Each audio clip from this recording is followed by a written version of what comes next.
Hello friends, Radhe Radhe.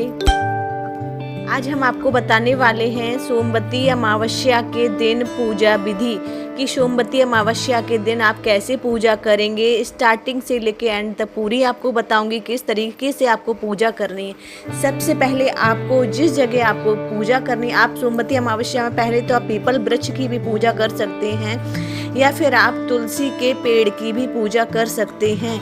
तो मैं बाहर नहीं जाती हूँ, पीपल के पेड़ की पूजा नहीं करती हूँ, मैं घर पे ही तुलसी माँ की पूजा कर लेती हूँ। तो सबसे पहले आपको उस जगह को बिल्कुल साफ़ कर लेना है। साफ़ कर लेने के बाद वहाँ पे आपको एक चौक बनाना है। आप आटे से और हल्दी से, किसी भी चीज़ से आप अच्छा सा चौक बना सकते हैं। चौक में आप इस तरीके से भी बना सकते हैं जिस तरीके से ये बनाया हुआ है। हल्दी से और आटे से आप स्वास्तिक बनाएंगे, स्वास्तिक भी बना सकते हैं या आप किसी और भी तरह से चौक बना सकते हैं, ठीक है।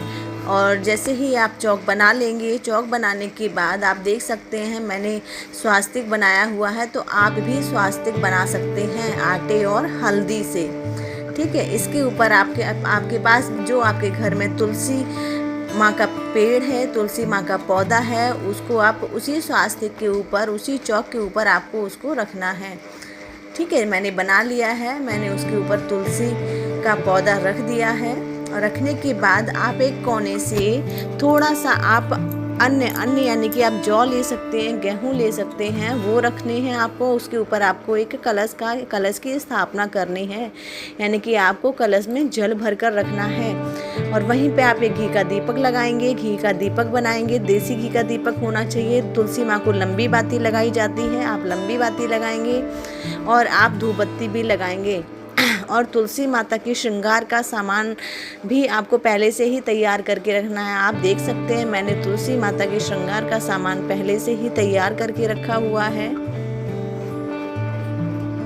आप चूड़ी ले सकते हैं, सिंदूर ले सकते हैं, महावर ले सकते हैं, मेहंदी ले सकते हैं, जितना भी आपके पास श्रृंगार का सामान हो या आप लाए हैं तुलसी माँ की पूजा के लिए तो आप ला सकते हैं। आप चुनरी ला सकते हैं, आप लहंगा ला सकते हैं, जो भी आपके पास है तुलसी माँ का। यानी कि इस दिन सोमवती अमावस्या के दिन तुलसी माँ का श्रृंगार करना बहुत ही ज़रूरी होता है। पूरी विधि विधान से आपको श्रृंगार करना होता है। मैं तुलसी माँ के लिए लहंगा लाई थी, चुनरी लाई थी, आपने देखा मैंने तुलसी माँ को लहंगा पहनाया, फिर चुनरी उड़ाई, अब मैं चूड़ी पहना रही हूँ। चूड़ी पहनाने के बाद आप मेहंदी लगा सकते हैं, बिंदी लगा सकते हैं, सिंदूर लगा सकते हैं, आलता लगा सकते हैं, ठीक है। तो इस तरह से आपको जितना भी आप तुलसी माँ को आज के दिन सजा पाएँ उतना अच्छी तरह से आप सजा सकते हैं। नेल पेंट लगा सकते हैं, जो भी आपके पास अवेलेबल है या आप जो लाते हैं वही आप तुलसी माँ के श्रृंगार में समर्पित कर सकते हैं, ठीक है। जिस तरीके से हम लोग श्रृंगार करते हैं, हम लोग अपने लिए श्रृंगार करते हैं, मेहंदी लगाते हैं, उसी तरह से आप भी तुलसी माँ को अच्छे से श्रृंगार कर सकते हैं। और आपको तुलसी माँ के गमले पे 108 बिंदी भी लगानी है, यानी कि 108 बार आपको टीका करना है। आप तुलसी माँ के गमले पे कर सकते हैं, तुलसी माता के पौधे पे कर सकते हैं, पत्तियों पे कर सकते हैं, इस तरह से।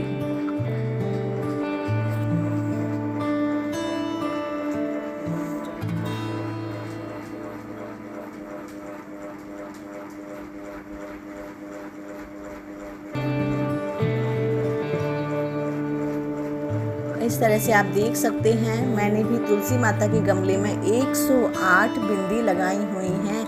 108 बिंदी लगाने का अपना ही महत्व होता है। अगर कोई जैसे परिक्रमा लगाता है 108 और वो परिक्रमा नहीं लगा पाता है, वो परेशान हो जाता है या कोई बीमार है, तो वो 108 बिंदी लगा के 108 बार तिलक करके भी इस परिक्रमा का फल पा सकता है।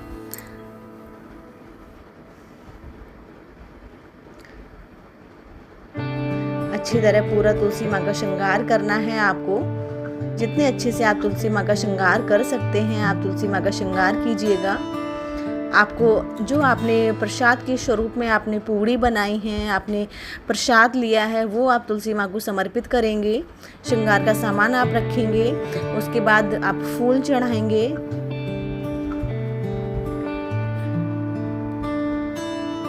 फूल चढ़ाने के बाद आपने दीपक लगाना है। और कोई भी सामग्री यानी कि तुलसी माँ की जब हम 108 परिक्रमा करते हैं तो हर बार आपको कोई एक नई सामग्री 108 बार लेनी चाहिए। यानी कि पहली बार जब आप तुलसी माँ की सोमवती अमावस्या की पूजा करते हैं तो आप 108 जौ ले सकते हैं, यानी कि 108 जौ से फेरी आप लगा सकते हैं। ठीक है, लेकिन हर बार आप एक ही चीज़ से फेरी नहीं लगाएंगे, आपको अलग अलग चीज़ों से फेरी लगानी है। तो मैंने पहली बार मैंने जौ से परिक्रमा की थी, उसके बाद ही मैंने काफ़ी चीज़ों से परिक्रमा की हुई है। तो इस बार मुझे कुछ नहीं समझ में आ रहा था, इस बार दोनों चीज़ें एक ही साथ पड़ गई थी, यानी कि बर अमावस्या और हमारी सोमवती अमावस्या दोनों ही चीज़ें एक साथ पड़ गई थी। मुझे दोनों ही चीज़ों की तैयारी करनी थी, तो मुझे जो सही दिखा, जो जल्दी में दिखा, तो वो मैंने 108 ले लिया। मुझे मिश्री के दाने दिखे, मैंने मिश्री के दाने 108 ले लिए, तो मैंने मिश्री के दाने से ही मैंने अपनी परिक्रमा पूरी की है। फिर आपके पास कच्चा सूत है, आप कच्चा सूत ले सकते हैं, या फिर आप पीले कलर का धागा ले सकते हैं। और हर परिक्रमा में आपने एक मिश्री उठानी है और दोबारा से वही परिक्रमा पूरी करने के बाद मिश्री वहीं पे दूसरी जगह यानी कि दूसरे बर्तन में रख देनी है, मिक्स नहीं करना है आपको। आप मिक्स करेंगे तो आपकी जो फेरी है, आपकी जो परिक्रमा है, वो भूल हो जाएगी आपसे। इस तरह से आप धागे से परिक्रमा 108 परिक्रमा, और हर बार एक अलग आपको जो भी आपने फेरी लगानी है, जिस चीज़ से भी आप परिक्रमा करते हैं वो आपको रखनी है। 108 बार ही आपको फेरी लगानी है, तो 108 आप फेरी लगाएंगे। और जो भी चीज़ें आपने ली हैं, आप कुछ भी ले सकते हैं परिक्रमा के लिए, आप टॉफ़ी ले सकते हैं बच्चों के लिए, आप श्रृंगार का सामान ले सकते हैं, आप कोई फल ले सकते हैं, है ना। जो भी आपको ठीक लगे, जो भी आप कर सके, जितनी आपकी श्रद्धा है उसके हिसाब से आप कर सकते हैं। ऐसे तुलसी माँ की आप परिक्रमा 108 लगाएंगे। मेरी 108 परिक्रमा पूरी हो चुकी हैं। इस तरीके से मैंने परिक्रमा की हुई है।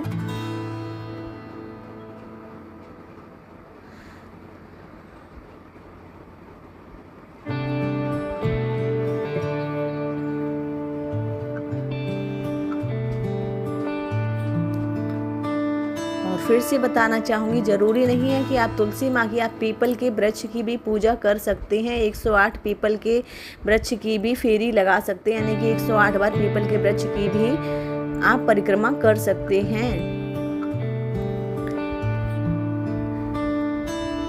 और दोनों ही चीज़ों में हमारे भगवान विष्णु का वास होता है। पीपल के वृक्ष में भी भगवान विष्णु का वास होता है, तुलसी माँ में भी भगवान विष्णु का वास होता है। जब आपकी परिक्रमा पूरी हो जाए तो जो धागा आपका बचा हुआ होता है उसको आपको तोड़ना नहीं है, उसको आपको वहीं पे लपेट देना है। और लपेटने के बाद आपको तुलसी माँ की आरती करनी है।